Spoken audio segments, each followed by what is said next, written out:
नमस्कार दोस्तों, हिंदी साहित्य में आपका स्वागत है। चलिए आज हम लोग छायावादी युग के बारे में बात करते हैं। छायावाद का विकास द्विवेदी युगीन कविता के उपरांत हिंदी में हुआ था। छायावाद के प्रमुख कवि प्रसाद, पंत, निराला व महावीर प्रसाद व महादेवी वर्मा जी हैं। आचार्य रामचंद्र शुक्ल के अनुसार मुकुटधर पांडे को छायावाद का जनक माना गया है। चलिए हम लोग छायावाद के कुछ प्रमुख परिभाषाओं के बारे में बात करते हैं। तो पहली परिभाषा है आचार्य रामचंद्र शुक्ल का। आचार्य रामचंद्र शुक्ल के अनुसार छायावाद शब्द का प्रयोग दो अर्थों में समझना चाहिए। एक तो रहस्यवाद के अर्थ में, जहाँ उसका संबंध काव्य वस्तु से होता है, अर्थात जहाँ कवि उस अनंत और अज्ञात प्रियतम को आलंबन बनाकर अत्यंत चित्रमयी भाषा में प्रेम के अनेक प्रकार से व्यंजना करता है। छायावाद शब्द का दूसरा प्रयोग काव्य शैली या पद्धति विशेष के व्यापक अर्थ में है। दूसरी परिभाषा है जयशंकर प्रसाद जी का। तो जयशंकर प्रसाद जी ने कहा है,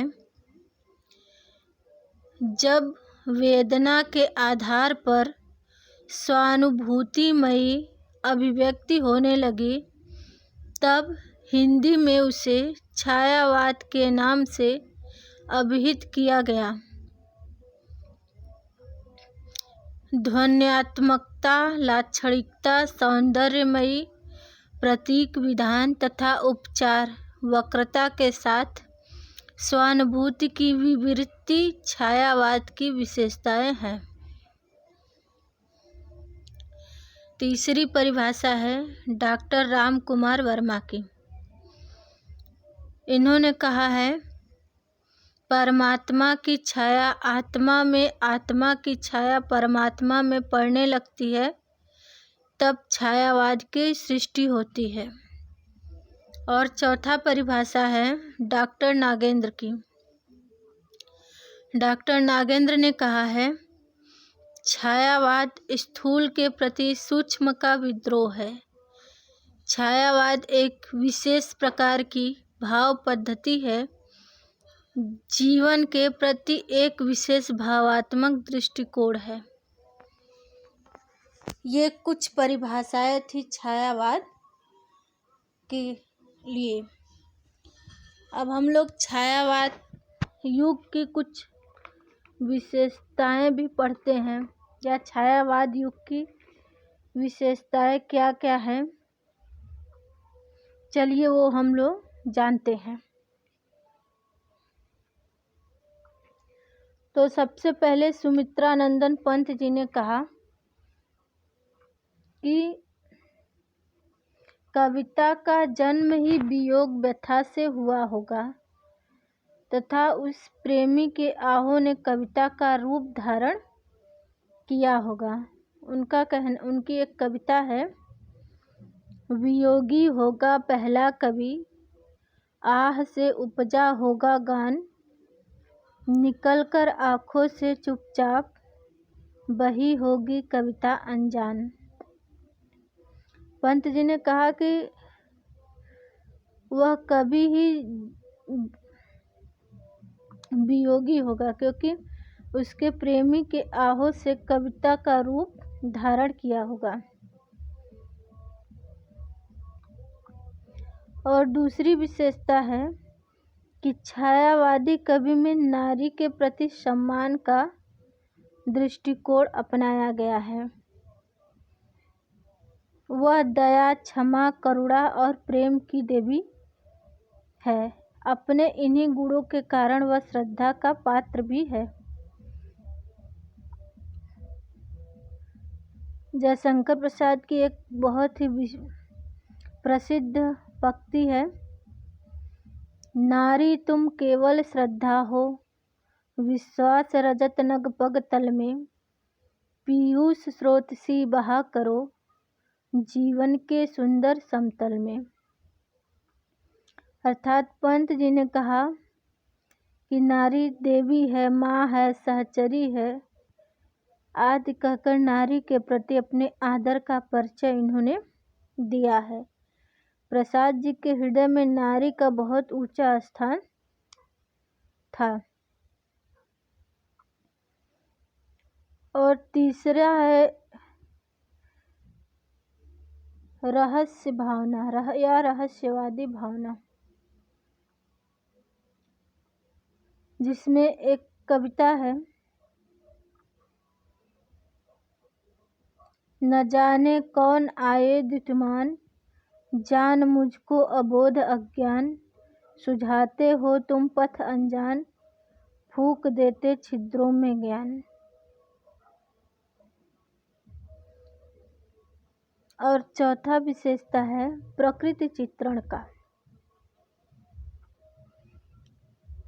पंत सुमित्रानंदन पंत जी ने कहा कि प्रकृति काव्य प्रेरणा है। अर्थात प्रकृति से पंत जी को काव्य करने की प्रेरणा मिली है और वो प्रकृति के सौंदर्य में नारी के सौंदर्य को देखते हैं। तो उन्होंने एक कविता लिखी जो बहुत ही प्रसिद्ध है, छोड़ द्रुमों की मृदु छाया, तोड़ प्रकृति से भी माया, बाले तेरे बाल जाल में, कैसे उलझा दूं लोचन, भूल अभी से इस जग को। अर्थात मैं प्रकृति की इतनी मीठी, इतनी मधुर छाया छोड़ करके तुम्हारे बाल जाल में, अर्थात तुम्हारे सुंदरता में अपने आप को कैसे उलझा दूं। अभी तो ये जग बहुत ही सुंदर है।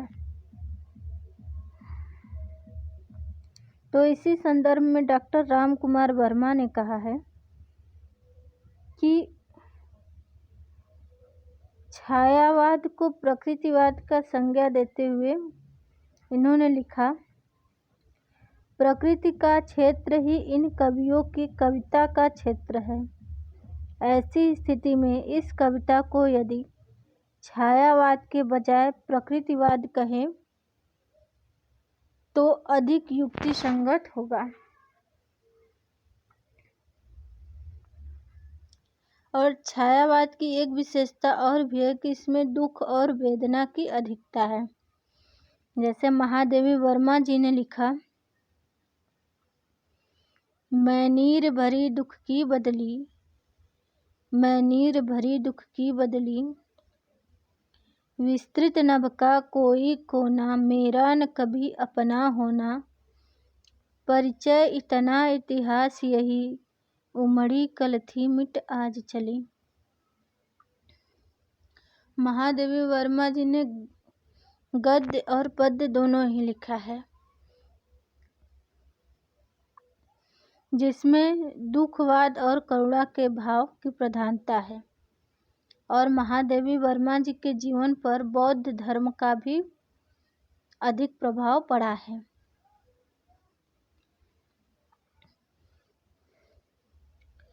और एक विशेषता और है छायावाद की कि इसमें राष्ट्र प्रेम की अभिव्यक्ति होती है। जैसे प्रसाद जी ने लिखा, अरुण यह मधुमय देश हमारा, जहाँ पहुँच अनजान क्षितिज को मिलता एक सहारा। उसी के संदर्भ में माखनलाल चतुर्वेदी जी ने भी लिखा, राष्ट्रभक्ति का एक बहुत ही उत्कृष्ट गीत है। उन्होंने लिखा, मुझे तोड़ लेना बनमाली, उस पथ पर देना तुम फेंक, मातृभूमि पर शीश चढ़ाने जिस पथ जावे वीर अनेक। अर्थात छायावादी कविता को राष्ट्रीय चेतना को देखकर यह निष्कर्ष निकाला जा सकता है कि कवि अपने युग से नितांत अस्पृश्य नहीं थे।